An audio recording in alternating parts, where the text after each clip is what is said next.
राधे राधे दोस्तों, कार्तिक मास की बहुत बहुत शुभकामनाएं। इसमें मैं सारी कथा आपको सुनाऊंगी। एक बुढ़िया थी, उसके सालीग्राम जी की सेवा थी। कार्तिक मास में वो पुष्कर स्नान का विचार कर पड़ोसन से बोली, मैं पुष्कर जा रही हूँ, तू मेरे सालीग्राम का ध्यान रख लेगी क्या? पड़ोसन बोली, मुझे सेवा पूजा नहीं आती है, बताओ कैसे करूं? बुढ़िया बोली, सवेरे इनको उठाना, लोटा भर के नहला देना, पानी पिलाना और बगीचे से फूल लाकर तुलसी लाकर इन पर चढ़ाना, भगवान को जल और कच्चे दूध से नहलाना, चंदन लगाना और तुलसी चढ़ाना, दूध का भोग लगाना, दोपहर को रसोई जब बनाओ तो भोग लगाना, शाम को दिया जलाना। ऐसे ही सेवा पूजा करना मेरे कृष्ण कन्हैया की, मेरे सालीग्राम की। कहकर वह चली गई। पड़ोसन ने बुढ़िया के कहे अनुसार किया, पर भगवान की थाली से भगवान जीमते ही नहीं, दूध पीते ही नहीं। चिंता में पड़ गई। भगवान आपकी मालकिन आएगी तो मेरे कहेगी, मेरे भगवान को कितना दुबला पतला कर दिया तुमने, अभी 1 महीना है और आप जिम लो तो जिम लो, नहीं भूखे रहते हो आप। और वो भी भूखी बैठी रही है देखकर कि भगवान जिम क्यों नहीं रहे हैं। भगवान ने सोचा अब तो दर्शन देने ही पड़ेंगे। छोटा सा मोर मुकुट पीताम्बरधारी रूप लेकर पाटे पर बैठ गए, दूध पी लिया और जिम कर रोज ऐसा ही होता रहा। बोल कृष्ण कन्हैया लाल की जय, बोल विष्णु भगवान की जय। एक दिन भगवान ने कहा, मैं गाय चरा के आता हूँ। तब पड़ोसन बोली, थोड़े दिन तो रह रहे हो, क्यों जाते हो? पर भगवान माने नहीं। हाथ में सोने की लाठी, कंधे पर हीरे मोती का पीताम्बर डाल गाय चराने के लिए चले गए। महीना बीता, बुढ़िया घर आई, स्नान ध्यान से निपट कर सोचा सालीग्राम जी कर ले आती हूँ। पड़ोसन के पास गई, पड़ोसन से बोली, सालीग्राम जी शाम को आएंगे, तब ले जाना। बुढ़िया सालीग्राम जी के लिए जिद करने लगी, झगड़ा हो गया, लोग इकट्ठे हो गए। पड़ोसन बोली, बुढ़िया को समझावे कि 1 महीना निकला है, जैसे शाम तक सवेरे हो गई हो। बुढ़िया धन्ना देकर बैठ गई। शाम होते ही भगवान आए और गाय को जगह पर छोड़कर अपने मंदिर में विराज गए। पड़ोसन बुढ़िया से बोली, ले जाओ अपने भगवान को। भगवान से बोली, भगवान बुढ़िया को भी रूप दिखा दो अपना, तो मेरे प्रति अंधविश्वास करती है ये। भगवान ने मोर मुकुट पीताम्बरधारी, हाथों में सोने की लाठी लेकर दर्शन दे दिया। बोल विष्णु भगवान की जय, बोल कृष्ण कन्हैया लाल की जय, बोल सालीग्राम भगवान की जय। आते हैं वीडियो की तरफ। एक बार दैत्यराज जलंधर के साथ भगवान विष्णु को युद्ध करना पड़ा। काफी दिन तक चले संघर्ष में भगवान के सभी प्रयासों के बाद भी जलंधर परास्त नहीं हुआ। अपनी इस विफलता पर श्री हरि ने विचार किया कि यह दैत्य आखिर मारा क्यों नहीं जा रहा है। तब पता चला कि दैत्यराज की रूपवती पत्नी वृंदा का तप बल ही उसकी मृत्यु में अवरोधक बना हुआ था। जब तक उसके तप बल का क्षय नहीं होगा, तब तक राक्षस को परास्त नहीं किया जा सकता। इस कारण भगवान ने जलंधर का रूप धारण किया और तपस्विनी वृंदा की तपस्या के साथ ही उसके सतीत्व को भी भंग कर दिया। इस कार्य में प्रभु ने छल और कपट दोनों का प्रयोग किया। इसके बाद हुए युद्ध में उन्होंने जलंधर का वध कर युद्ध में जीत पाई। पर जब वृंदा को भगवान के छल पूर्वक अपने तप और सतीत्व को समाप्त करने का पता चला तो वह अत्यंत क्रोधित हुई और श्री हरि को श्राप दिया कि तुम पत्थर के हो जाओ। इस श्राप को प्रभु ने स्वीकार किया, पर साथ ही उनके मन में वृंदा के प्रति अनुराग उत्पन्न हो गया। तब उन्होंने उससे कहा कि वृंदा, तुम वृक्ष बनकर मुझे छाया प्रदान करना। वही वृंदा तुलसी रूप में पृथ्वी पर उत्पन्न हुई और भगवान सालीग्राम बने। इस प्रकार कार्तिक शुक्ल एकादशी को भगवान तुलसी और सालीग्राम का प्रादुर्भाव हुआ। देव उठानी से 6 महीने तक देवताओं का दिन प्रारंभ हो जाता है। अतः तुलसी का भगवान श्री हरि सालीग्राम स्वरूप के साथ प्रतीकात्मक विवाह कर श्रद्धालु ने वैकुंठ को विदा करते हैं। बोल विष्णु भगवान की जय। कार्तिक मास की दूसरी कथा। एक नगर में एक ब्राह्मण ब्राह्मणी रहते थे। वे रोजाना 7 कोस दूर गंगा यमुना स्नान करने जाते थे। इतनी दूर आने जाने से ब्राह्मणी थक जाती थी। तब ब्राह्मणी कहती थी कि हमारे एक बेटा होता तो कितना अच्छा रहता।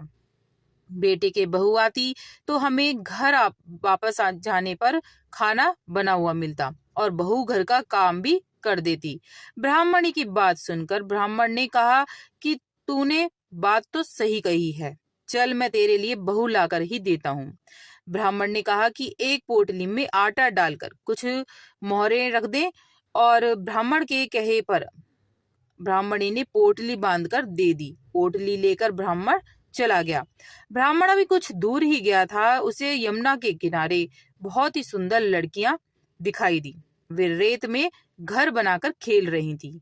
उनमें से एक लड़की ने कहा कि मैं अपना घर नहीं बिगाड़ूंगी, मुझे तो रहने के लिए ये घर चाहिए।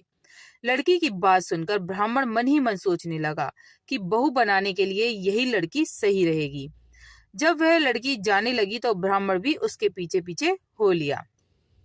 वहां जाकर ब्राह्मण ने कहा, बेटी अभी कार्तिक मास चल रहा है, इसलिए मैं किसी के घर खाना नहीं खाता हूँ। मैं आटा लेकर आया हूँ, तुम अपनी माँ से कह दो, पूछ लो कि वह मेरे लिए आटा छानकर 4 रोटी बना देगी। यदि वह मेरा आटा छानकर रोटी बनाएंगी तो मैं रोटी खाऊंगा।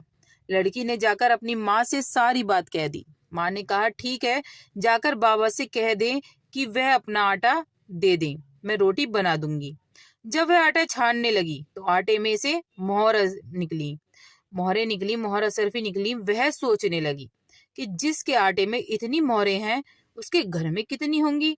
तब ब्राह्मण खाना खाने बैठा तो लड़की की माँ ने कहा, बाबा आप अपने लड़के की सगाई करने जा रहे हो? तब ब्राह्मण ने कहा कि मेरा बेटा तो काशी में पढ़ने गया हुआ है, लेकिन यदि तुम कहो तो खांड कटोरे से विवाह करके तेरी बेटी को अपने साथ ले जाऊं। लड़की की माँ ने कहा, ठीक है बाबा, और खांड कटोरे से शादी करके ब्राह्मण के साथ भेज दिया। ब्राह्मण ने घर आकर कहा, रामू की माँ दरवाजा खोलकर देख, मैं तेरे लिए बहू लेकर आया हूँ। ब्राह्मणी बोली, दुनिया ताने मारती थी, अब आप भी मारने लगे। हमारे तो 7 जन्म भी कोई बेटा बेटी नहीं है, तो बहू कहाँ से आएगी? ब्राह्मण ने कहा कि तू दरवाजा खोल कर तो देख। तब ब्राह्मणी ने दरवाजा खोला तो सामने बहू को खड़ी देखा। उसने बहू का स्वागत किया और आदर सत्कार से अंदर ले गई। अब ब्राह्मण और ब्राह्मणी दोनों स्नान करने के लिए जाते। बहू घर का सारा काम करके खाना बनाकर रखती, वह उनके कपड़े धोती, रात को पैर भी दबाती। इस तरह काफी समय बीत गया। ब्राह्मणी ने भी अपनी बहू से कहा कि बहू कभी भी चूल्हे की आग मत बुझने देना और मटके का पानी खत्म मत होने देना। एक दिन चूल्हे की आग बुझ गई, तब बहू भागी भागी अपनी पड़ोसन के पास गई और कहा कि मेरे चूल्हे की आग बुझ गई है, मुझे थोड़ी आग चाहिए। मेरे साथ ससुर सुबह 4 बजे से गए हुए हैं और वह थके हारे आएंगे, इसलिए मुझे उनके लिए खाना बनाना है।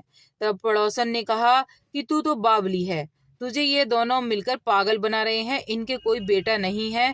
बहू ने कहा, नहीं ऐसा मत बोलो, इनके बेटा तो बनारस काशी में पढ़ने गया हुआ है। तब पड़ोसन ने कहा कि यह तुझे झूठ बोलकर लाए हैं, इनके कोई बेटा नहीं है। अब बहू पड़ोसन की बातों में आ गई और कहने लगी, अब आप ही बताओ मैं क्या करूं? पड़ोसन ने कहा कि करना क्या है, जब तुम्हारे सास ससुर आए तो जली फुकी रोटियां बनाकर देना और बिना नमक की दाल बनाकर देना।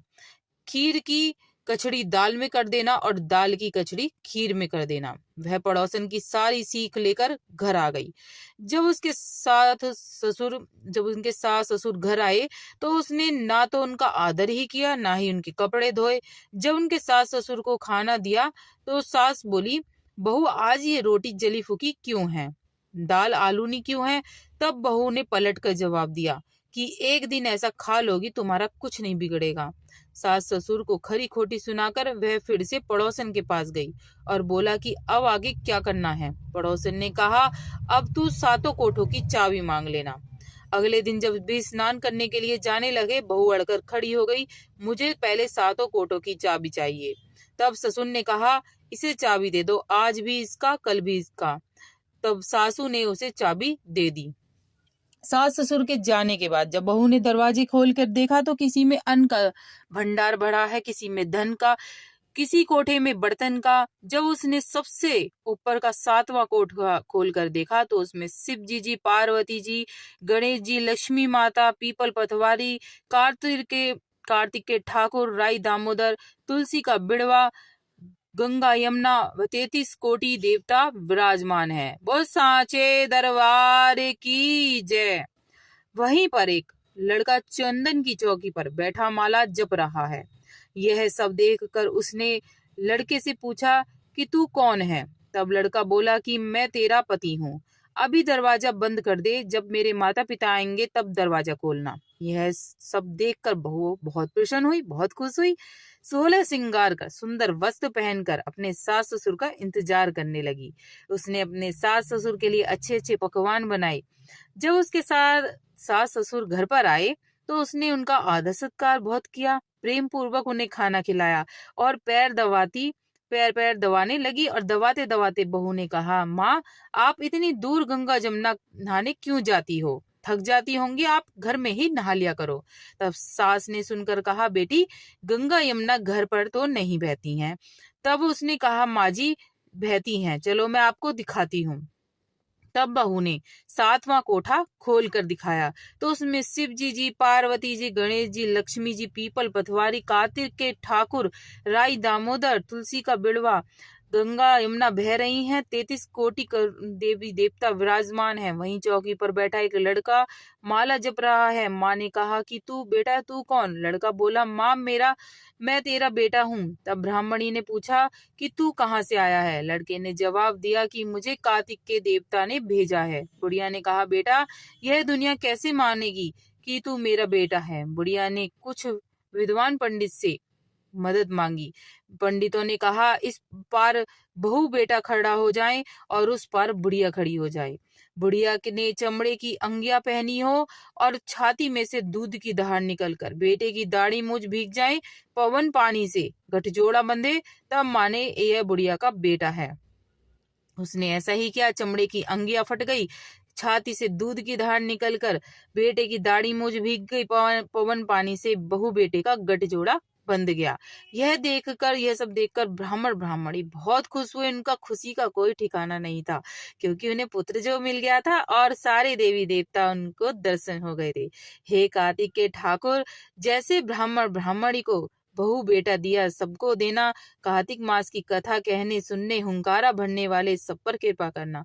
बोल कार्तिक महाराज की जय। बोल तुलसी माता की जय।